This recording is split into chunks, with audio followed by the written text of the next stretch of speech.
I spent 5 years working 3 jobs to pay for a wife who claimed she was dying of a rare heart condition, only to find her dancing with a personal trainer while I was supposed to be at the warehouse. But before we get to that, do us one quick favor: subscribe, hit the like button while you're at it, and comment where you're listening from so we can see how far these stories are reaching. My name is Thomas, and I rebuilt my entire life after discovering the woman I loved had used my exhaustion as a fuel for her own luxury lifestyle. It started slowly. My wife, Elena, was always a person who enjoyed the finer things in life, but I never saw that as a problem. When we first got married, I worked a standard shift at a local distribution center. We were happy. We had weekends off, we went for hikes, and we saved money for a small home. Everything felt stable and grounded. The change began about 6 years ago. Elena came home one evening looking pale.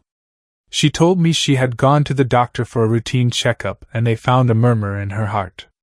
She said the condition was rare, progressive, and expensive to manage.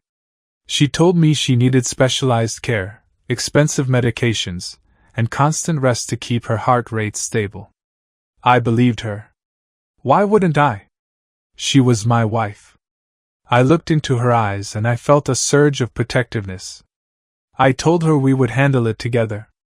I took on a second job at a loading dock during the night. A few months later, when the medical bills started piling up, I took a third job on the weekends doing manual labor for a landscaping company. For 5 years, my life was a blur of exhaustion. I woke up at 4 in the morning for the warehouse shift. I finished that by 2 in the afternoon and went straight to the loading dock. I spent my weekends moving mulch, stone, and heavy equipment. I was tired, my body ached, and I slept in 4-hour intervals. Elena, meanwhile, told me she had to spend her days at high-end wellness centers and luxury spas. She claimed these places had the specific medical equipment and oxygen therapy she needed to survive. I never saw the bills in detail because she handled the bank accounts. Every time a statement came, she told me the money was going toward treatments that were not covered by our basic insurance. I trusted her. I thought I was being a good husband by providing for her. I missed birthdays, holidays, and dinners, but I told myself it was worth it. I told myself that as long as Elena was breathing, my work was meaningful. The turning point came on a Tuesday in November. I had been planning to work the night shift at the packing plant, but the manager told me the machines were down for repairs. I was sent home early. It was only 6 in the evening. I was looking forward to surprising Elena with a quiet dinner. I drove home, feeling strange. I had not been home at this hour in years. The house was quiet when I pulled into the driveway. I walked inside, expecting to find Elena resting in bed as she usually did. The house was spotless, but it felt different. I heard music coming from the living room. I walked toward the sound. I saw the lights were dimmed. Elena was standing in the middle of the living room, holding a glass of champagne. She was laughing. She was not alone. A man, much younger and in athletic clothes, was holding her hand. They were dancing. I stood there, frozen. My work boots were heavy on the floor, and I was covered in the dust of the loading dock. Elena turned and saw me. She did not stop dancing. She did not look ashamed. She let out a sharp, mocking laugh that cut through the silence of the house. I asked her what was going on. I asked her about her heart condition.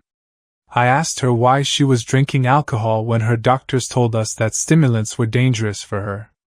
She looked at me with total coldness. She gestured to my dirt-stained clothes and my tired face. She told me to stop acting like a hero. She looked at her trainer and laughed again. She shouted, "I'm not sick, you idiot. I just wanted a rich lifestyle without having to touch your disgusting hands." The silence that followed those words was heavy. It was like a physical weight on my chest. I looked at the man in the room, then back at her. In that moment, the exhaustion that had defined my life for 5 years suddenly evaporated. It was replaced by a clarity I had not felt in a long time. I did not yell. I did not fight. I just turned around and walked out of the house. I did not go to a hotel. I went to the office of my brother. My brother is the chief of surgery at the large regional hospital where Elena claimed she had been receiving her life-saving treatments. I had never asked him for help before because I wanted to be independent, but this was different. I sat in his office and told him everything. I told him about the 5 years, the 3 jobs, and the thousands of dollars I had been sending into Elena's private accounts every month. I asked him to check the hospital records. He didn't even need to look for long.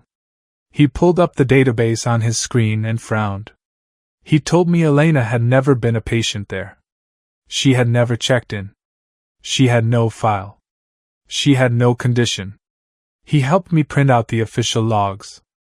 I had proof that she had used my trust to fund a separate, secret life. I also had the bank statements from the previous year, which showed thousands of dollars being funneled into high-end spas, designer boutiques, and luxury memberships. That night I didn't sleep. I sat at my kitchen table with a notepad. I made a list of every red flag I had ignored. I wrote down the dates of every emergency that had kept me from being present in my own life. I realized that my life had been stolen from me by someone who saw me as nothing more than a bank account. The next morning, I filed for divorce. I didn't warn her. I didn't talk to her. I had a lawyer serve the papers while she was at one of her so-called medical appointments. I also filed a civil lawsuit against her for fraud. I demanded the return of every cent that was meant for medical care but was spent on her luxury life. When she received the summons, her attitude changed. She called me, screaming. She told me I was being cruel. She told me I was ruining her life. She tried to tell me that it was all a misunderstanding. She even tried to play this sick card one last time, weeping over the phone about her heart. I didn't let her finish. I told her I knew about the hospital records. I told her I knew about the trainer. She went quiet, and then she started to threaten me. She said she would tell everyone I was abusive, that I was a bitter man who couldn't handle her success. I told her it didn't matter what she said. The evidence was in the hands of the court now. The divorce proceedings were long and difficult. Elena tried to hide assets, but I had been meticulous. I had kept track of every transfer, every withdrawal, and every credit card bill. My legal team was thorough. We showed the judge the pattern of deceit. We showed that she had systematically drained my income under false pretenses. The judge was not sympathetic to her. When the final ruling came, she was ordered to pay back a substantial portion of the money, and she lost her claim to the house. She had to vacate the property within 30 days. I remember the day she was moving out. She was standing in the hallway, looking at the empty walls. The luxury clothes were packed into cheap plastic bags. The designer shoes were in cardboard boxes. She looked small and defeated. I stood in the doorway of our house, the same doorway I had walked through as a tired, broken man a few months before. I watched her struggle with the last of her boxes. She looked up at me, hoping for a sign of pity or a moment of weakness. I said, "Dance all you want, but you're doing it on the street." I didn't feel happy, but I felt free. She ended up moving into a tiny apartment, a place that was a far cry from the luxury she had chased at my expense. She had to take a job in retail, something she was not used to pay the debts she owed the court. As for me, I made a change of my own. I resigned from 2 of my jobs. I kept the main one because I enjoyed the work, but I scaled back my hours. I started eating better. I started going to the gym, not to work as a trainer, but to take care of my own health. I finally took the vacation she had been faking for years. I went to a quiet coastal town. I spent my days walking along the beach, reading books, and feeling the sand under my feet. I realized that the best part of my new life wasn't the money or the revenge. It was the silence. It was the ability to wake up in the morning and know that my day belonged to me. I learned that trust is a gift, and it should only be given to people who prove they deserve it every single day. I had been so focused on being a good provider that I allowed myself to be erased. I became a ghost in my own marriage because I thought the sacrifice was the definition of love. Now I understand that love requires two people to be honest, accountable, and supportive. If one person is doing all the giving and the other is doing all the taking, that is not a partnership. That is a transaction. And when the transaction is based on a lie, it will eventually collapse. I hear things about her sometimes. Someone will tell me they saw her at the grocery store or waiting for the bus. She looks tired. She looks like she has aged a decade. I don't feel anger toward her anymore. She is a stranger to me. She is a reminder of a lesson I had to learn the hard way. Life is limited. We only have so many hours, so much energy, and so much heart to give. When you spend that on someone who doesn't value you, you aren't just losing money. You are losing parts of your soul that you can never get back. I am better now.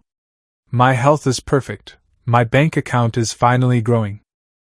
For my own future, and I am surrounded by people who care about me for who I am, not for what I can pay for. I don't worry about the past. I don't check for her car in the driveway. I simply live my life. The most important thing I can tell you is this: pay attention to your own life. Don't be so busy working for someone else's happiness that you stop looking at who they really are. If something doesn't feel right, trust your gut. If you feel like you are being used, you probably are. You don't need to be mean, and you don't need to be cruel. You just need to have enough self-respect to say no to people who want to consume your life for their own benefit. Once I did that, everything else just fell into place. I am retired from the life of sacrifice. I am now in a phase of life where I am building, growing, and appreciating every single second. It took a long time to get here, and it was a path filled with pain, but I wouldn't trade who I am now for anything. I've had time to reflect on the nature of hard work. When you work hard for a goal, you feel proud. But when you work hard for someone who is actively sabotaging you, it robs you of your joy. I had to learn how to find my joy again. It started with small things. It started with buying a cup of coffee without feeling guilty. It started with taking a walk in the park without checking my phone for messages about medical bills that didn't exist. I learned that we often stay in bad situations because we are afraid of what comes next. We are afraid of the change, the loneliness, or the judgment of others. But I found that the loneliness I felt while I was with someone who didn't love me was far worse than any loneliness I experienced after I left. I hope you never have to go through what I did. But if you are in a situation where you feel used, don't wait for your own. Tuesday in November. Be honest with yourself. Take the steps to protect your future. You are worth more than the role you are playing in someone else's lie. My story is just one of many, but it is a reminder that no matter how deep you are in a situation, you have the power to step out. You have the power to define your own worth. You have the power to walk away from the people and the things that are draining you. Take care of yourselves. Build a life that makes you happy. And don't let anyone convince you that you are anything less than a person who deserves to be loved and respected. I'm going to enjoy my evening.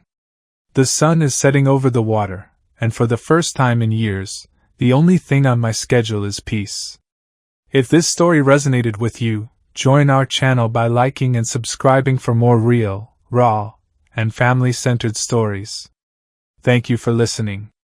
I'll see you in the next one.